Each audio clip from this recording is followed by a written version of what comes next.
T'as pu lire l'article que je t'ai envoyé? J'ai commencé, oui. J'ai mieux compris cette histoire de calendrier Maya, qui apparemment, sur cette idée d'apocalypse de 2012, était développée depuis presque une trentaine d'années, si j'ai bien compris, que ça serait la fin du monde en 2012, d'après le calendrier Maya. Mais je trouve que sur la connexion entre ça et le sanctuaire de Bugarach, à quel moment est-ce que la connexion se fait, et comment, par qui, ça pour l'instant c'est pas très clair.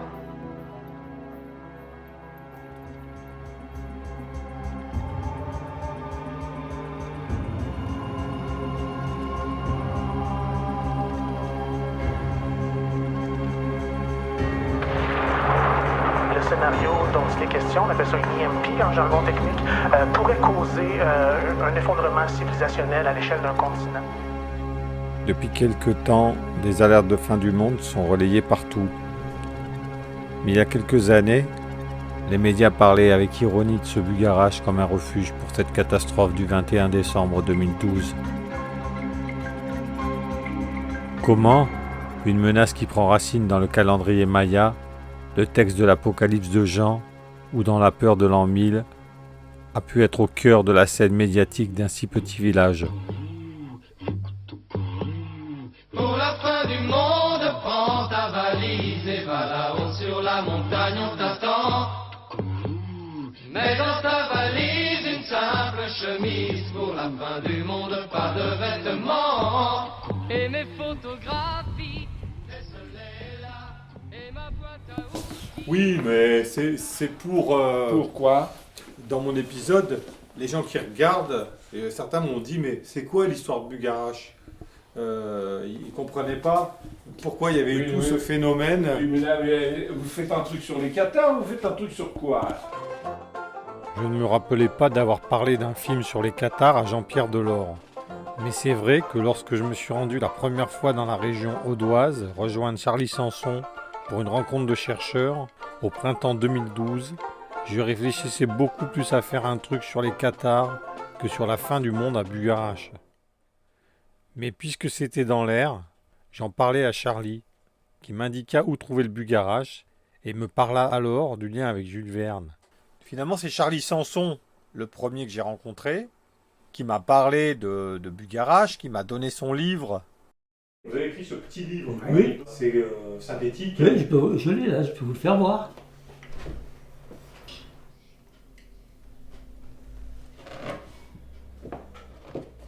Et puis je l'avais lu, ça m'avait bien inspiré.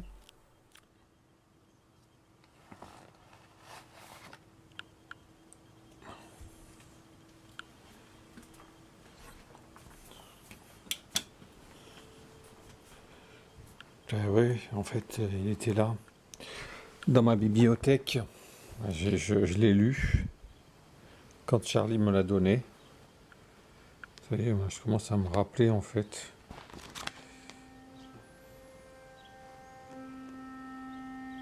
Jules Verne, qui est un auteur avec pas mal de textes codés, a écrit Clovis d'Argentor. Clovis d'Argentor, c'est le titre du roman de Jules Verne. Et dans le roman de Jules Verne, ça se passe sur un bateau. Et le capitaine du bateau s'appelle le capitaine de Bugarach. Maître après Dieu, l'inquiétant capitaine Bugarach a des allures de diable. Sa voix, nous dit Jules Verne, roule entre ses dents comme la foudre entre les nuées de l'orage. Quand Charlie Sanson me parle de Jules Verne, au départ, ça m'intéresse pas forcément. Moi, je pense plutôt au Qatar. Donc, je pense pas un instant que ça pourrait avoir un lien. Je me dis que c'est un peu une facétie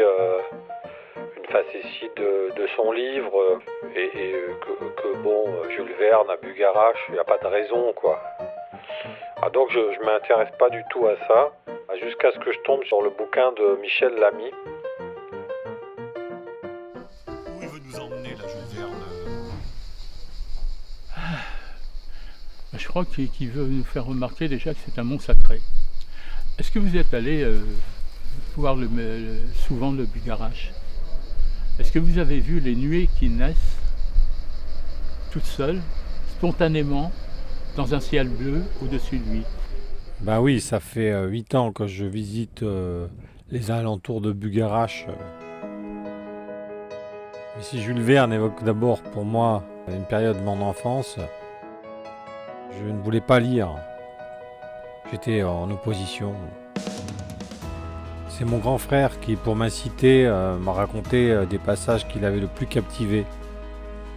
Et ça m'allait bien, j'avais toutes les images qui défilaient dans ma tête, de voyages sous terre, sur la Lune, et de sous-marins venus d'un autre temps.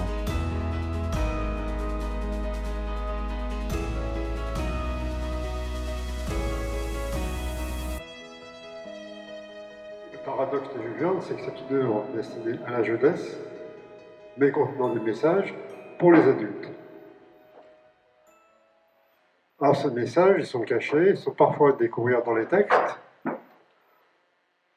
Un exemple avec un extrait de Clovis d'Ardentor, où on nous dit « les oiseaux chantaient sur leur passage, etc. » Évidemment, les messages à découvrir dans les textes, c'est ce qu'on appelle la langue des oiseaux. Donc là, dans ce roman, Jules Verne utilise un procédé qui lui est assez cher, qui consiste à parler de la région de Rennes-le-Château en situant l'action du roman totalement ailleurs, en l'occurrence en Afrique. Et il imagine ce qu'il appelle un voyage circulaire, et quand on prend la peine de regarder sur une carte de l'Algérie, on s'aperçoit que ce voyage n'est absolument pas circulaire. Mais en fait, il utilise l'équivalence de certains noms entre des lieux d'Afrique et des lieux de la région, ici de Rennes-le-Château, Rennes-les-Bains, Bugarache. Et moi, j'ai pas lu. Donc, je commence par attaquer Clovis d'Ardentor, puisque principalement il s'agit de cette œuvre dont il est fait référence autour des mystères du Razès. L'ouvrage que je possède, il a un défaut de pagination. Donc à partir de la page 65, j'ai 4 pages qui sont d'ailleurs en double. Ça passe à la page 153 jusqu'à 160. Puis après ça reprend à la page 76. Donc je peux pas le lire. Il faut que je trouve les mêmes pages, que je les photocopie. Mais bon, je me replonge dans les ouvrages que j'ai trouvés en ce qui concerne Jules Verne.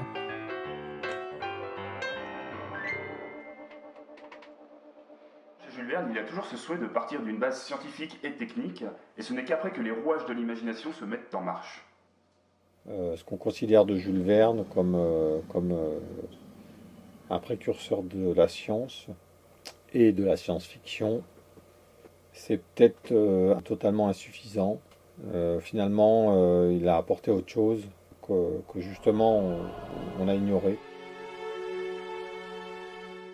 Jules Verne, en imaginant les aventuriers de ses voyages extraordinaires, entreprend la découverte de notre planète. Ces voyages imaginaires explorent la réalité géographique et scientifique du monde, mais aussi l'âme humaine.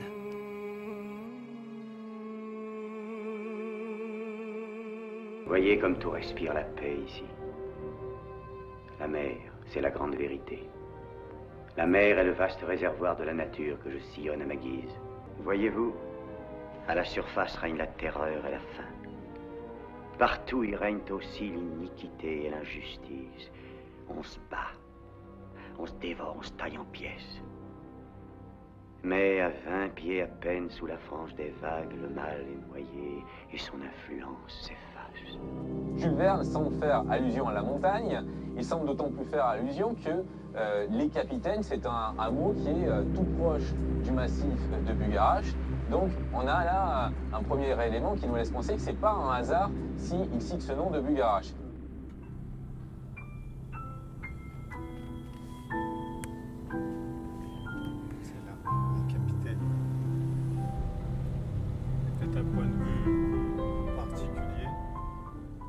Les voyages extraordinaires nous font visiter tous les endroits possibles et inimaginables du monde. Mais Clovis d'Ardentor apparaît plus comme un vaudeville sans grande originalité. Ce roman, ou plutôt cette pièce de théâtre, comporte en fait des éléments codés sur les environs de Bugarache en rapport au monde de la mer et des bateaux. Et, tout près, cette ruine de château fort a justement la forme d'un navire.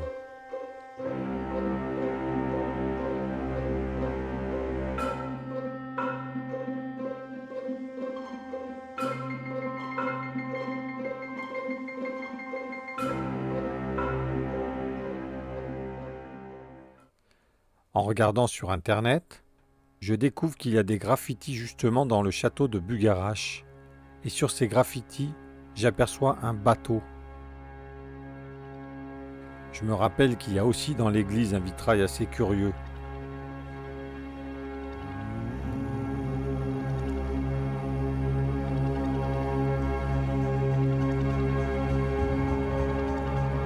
Ce bateau qui navigue sur des eaux sombres rappelle étrangement le graffiti découvert dans les ruines du château. Le bateau qui s'y trouve est surmonté d'un mât avec une roue qui rappelle la roue de fortune. Cycle de la fortune et de l'infortune. La forme rappelle aussi le gouvernail des vieux navires. Oui, bonjour, je suis Vincent Mardelet. Je suis réalisateur, je travaille sur une série documentaire. Je souhaitais pouvoir voir les graffitis qui se trouvent dans le château. Bien sûr. C'est ça? D'accord. Parce que du coup, je pensais qu'ils étaient à l'extérieur. Il n'y a rien à l'extérieur. Oui, c'est ça. À ma connaissance, il n'y a rien. Pour venir les voir, il faut prévenir avant. C'est ouvert au public. Comment ça se passe? Il faut prendre rendez-vous parce que pour l'instant, c'est pas ouvert au public, ça. Il faut être initié pour les voir. Et vous n'êtes pas initié. Ah bon? Zut. On vient pour ça, justement. Ah oui, méfiez-vous, parce qu'il y en a qui restent chercher. Hein.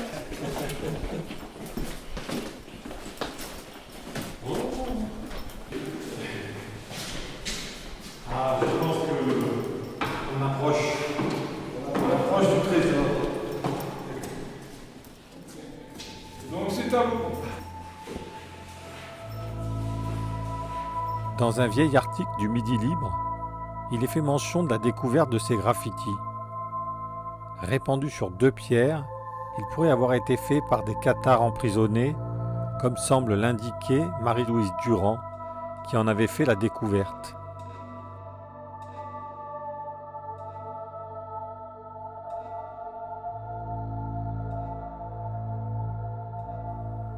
Les autres motifs ne sont pas tous évidents à interpréter.